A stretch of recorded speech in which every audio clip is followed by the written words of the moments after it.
going? I want to do a complete overview of the roof here, showing your neighbors' houses as a pinpoint to make sure you know that I'm on your roof.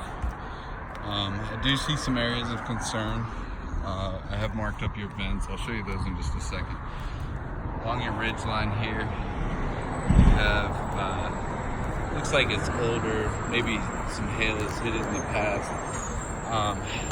You have some hits similar to that, into that, into that.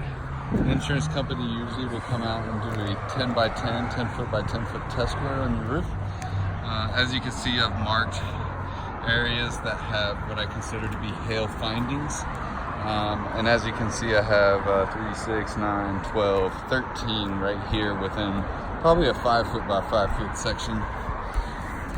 Just to show you some pictures or video of it. This is what the insurance company would be looking for. This is what's called granular loss. Hail hits the shingle, makes the granule fall off, and then leaves the rubber mat or tar behind it exposed. Over time, that shingle breaks down, and then you start to develop leaks. Here's the other side. I did go a little bit further out, as you can see, but you do have similar marks on this side of the roof as well. So I'll show you those.